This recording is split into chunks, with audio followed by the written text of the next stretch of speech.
Bonjour à toutes et à tous et bienvenue à cette édition de la mi-journée de ce mardi 25 octobre 2016. Cela a dit, la session budgétaire se poursuit à l'Assemblée nationale.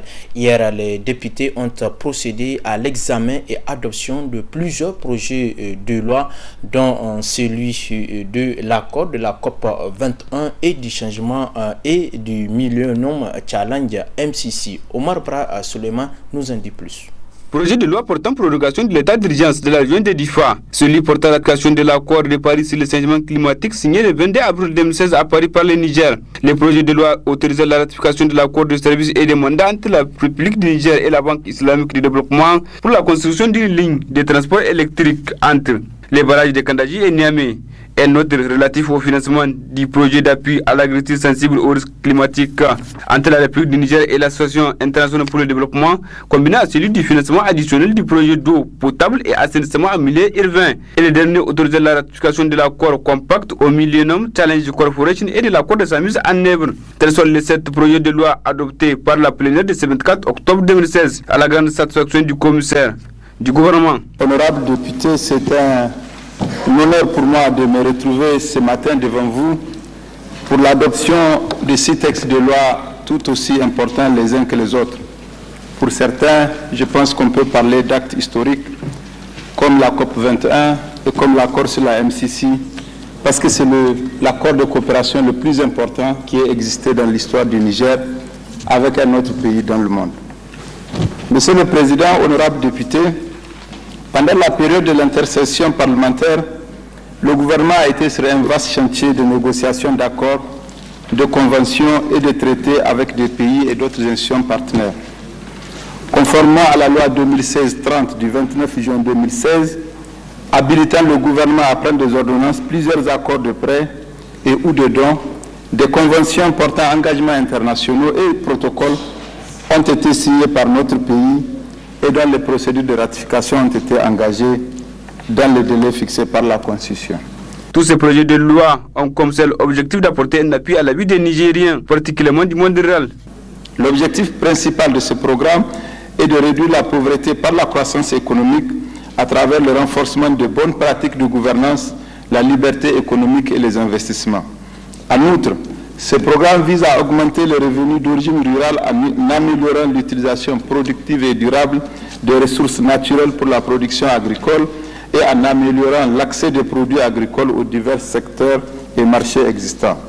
D'une manière spécifique, Monsieur le Président, cet accord vise à augmenter les revenus d'origine rurale par le biais de l'amélioration de la productivité agricole et de l'augmentation des ventes issues de la modernisation de l'irrigation agricole et des systèmes de gestion des inondations en assurant un accès suffisant aux divers secteurs et marchés existants.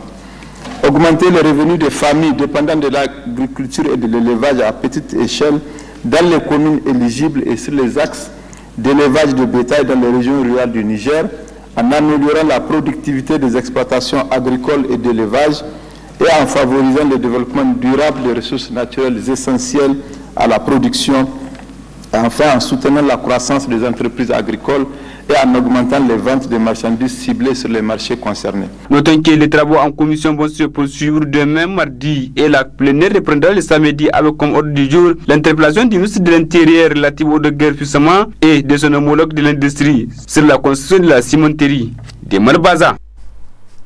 Le Conseil supérieur de la communication tient depuis hier sa session ordinaire au titre du mois d'octobre 2016. 6 points sont inscrits à son ordre du jour. Et le président de la dite institution, Abdrahman Ousmane, qui a parlé à l'ouverture des assises. 6 points sont inscrits à l'ordre du jour de cette session ordinaire du Conseil supérieur de la communication, CSC, au titre du mois d'octobre 2016. Il s'agit notamment 1. Examen et adoption du procès verbal de la session ordinaire du mois de septembre 2016. 2. Information sur le Conseil supérieur de la communication. 3. Examen et adoption du règlement intérieur du Conseil de presse. 4.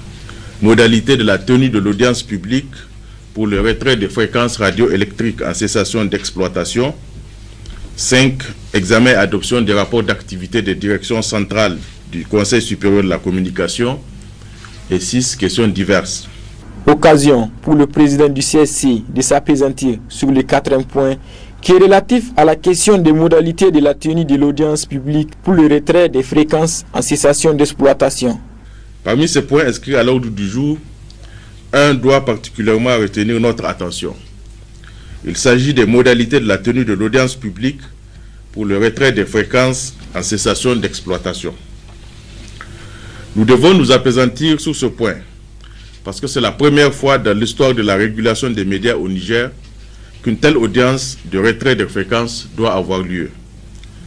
Mesdames et messieurs les conseillers, comme vous le savez, les fréquences radioélectriques utilisées pour la communication audiovisuelle sont des ressources naturelles limitées qui doivent faire l'objet d'une réglementation nationale en conformité avec les réglementations internationales et régionales en la matière. Ces fréquences sont du domaine public. L'État a le devoir d'en affecter l'usage aux fins de services de communication audiovisuelle visés par l'ordonnance 93-31 du 30 mars 1993 portant sur la communication audiovisuelle. Le Conseil supérieur de la communication, agissant au nom de l'État, délivre les autorisations d'exploiter un service de radio, de télévision ou tout autre service de communication audiovisuelle privée. Cette session ordinaire permettra au Conseil supérieur de la communication d'examiner ces points qui ont été évoqués afin de prendre des décisions justes au service de l'intérêt général. L'auditorium du Centre culturel franco-nigérien Jean Rouch de Niamey a servi de cadre le samedi dernier à une conférence débat organisée par les étudiants en droit de l'université Abdou Moumouni de Niamey. Objectif, connaître le rôle du juge dans le cadre de la légalité des crises. Ayouba Amadou pour le point.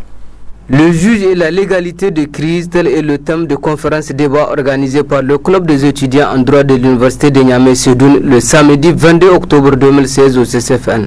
Ainsi, le conférencier a évoqué un certain nombre de points relatifs au thème dans son brillant exposé pour mieux édifier le rôle du juge dans le cadre de la légalité de crise. Nous allons étudier un premier point. On va parler des contours de la légalité d'exception.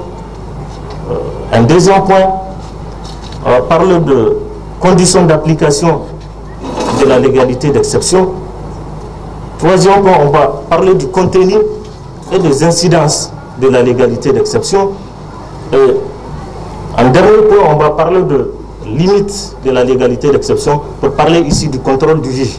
Pour les participants, le choix de ce thème n'est pas fortuit au regard de la situation qui prévaut dans notre pays. Le thème d'aujourd'hui qui porte sur les juges et la légalité des crises, nous pensons que c'est un thème très intéressant donc, au vu de l'actualité du moment. La légalité des crises, comme vous le savez, c'est une dérogation à la légalité normale. Vous savez, on dit que l'État est soumis au respect du principe de la légalité. C'est-à-dire donc l'administration est obligée de se conformer à la loi chaque fois qu'elle est amenée à prendre des décisions. Et à travers cette conférence de ce soir, le juge et la légalité des crises, nous avons estimé qu'il est aussi important qu'il est nécessaire de s'interroger sur les rôles que doit jouer un magistrat ou bien un juge de façon générale dans le cadre de l'exercice de la légalité d'exception. Donc c'est un régime qui nécessite l'application des mesures exceptionnelles à des situations de crise. Et l'objectif principal, c'est que ça va nous permettre d'abord, nous qui sommes des apprentis juristes, à nous interroger, à approfondir nos réflexions par rapport à la légalité des crises. Rappelons que cette conférence débat est dédiée aux futurs juges pour bien adopter des mesures appropriées en cas de circonstances exceptionnelles. Libre circulation à l'épreuve des discours sécuritaires, des dérives médiatiques et chantage à l'aide publique au développement, c'est le thème d'une conférence débat organisée samedi dernier à Alternative Espace Citoyen. Le temps fort avec Rukayetou Bouloïdou. La libre circulation à l'épreuve des discours sécuritaires, des dérives médiatiques et du chantage à l'aide publique au développement APD, tel est le thème débattu par les différents conférenciers venus pour la circonstance. Il y a 10 ans, c'était la Mauritanie qui était au centre de préoccupation de l'Union européenne. C'était très loin du Niger. Et mon pays avait accepté de créer un centre de rétention qui a été appelé Guantanamito pour maintenir, arrêter, emprisonner les migrants, ensuite les refouler. Naturellement, l'Union européenne a un agenda. Tout ce qu'on peut quand même reprocher à l'Union européenne, une chose est restée constante, c'est sa logique d'endiguer l'arrivée des Africains sur le vieux continent. Ça, c'est resté au moins quelque chose de très constant. Ainsi, la question liée aux dérives sécuritaires est de nos jours un sujet d'actualité et occupe une place importante dans la géopolitique du Niger. Aujourd'hui, les questions de sécurité occupent une place importante dans la géopolitique. Et dans cette géopolitique, il y a une sorte d'instabilité globale qui secoue nos États avec les mouvements intégristes de tout genre, qui sont en train de semer beaucoup de problèmes sur le continent. On a aussi constaté une dérive sécuritaire à cause de cela, dérive sécuritaire liée au fait que désormais nos frontières, qui étaient des frontières ouvertes à la liberté de circulation depuis le Moyen-Âge jusqu'à aujourd'hui, ces frontières sont de plus en plus fermées. Et d'une fermeture imposée par les pays du Nord qui demandent à nos États, à nos pays, de leur servir de carcan de contrôle des mouvements de population, déjà à partir de nos propres frontières, afin que ces populations n'accèdent pas aux frontières de l'Europe, ne s'approchent pas de la mer Méditerranéenne, ne s'approchent pas de l'océan Atlantique, ne s'approchent du tout pas alors de la Libye, qui est considérée comme le passoire à partir de quoi certaines populations accèdent aux frontières de l'Europe vers le Maghreb. Ce sont ces dérives aussi accentuées par la façon dont le traitement informatique est fait par la presse occidentale. Tous les acteurs doivent rester sereins en vue d'éradiquer la situation d'insécurité qui prévaut au Niger. Un mot du sport pour clore cette édition avec le mini-tour cycliste qui a pris fin le dimanche dernier à la place Toumo, une initiative de la Fédération nigérienne du cyclisme. Le maillot jaune a été remporté par Aminou Gado. Compte rendu avec notre chroniqueur sportif Ibrahim Soumeila.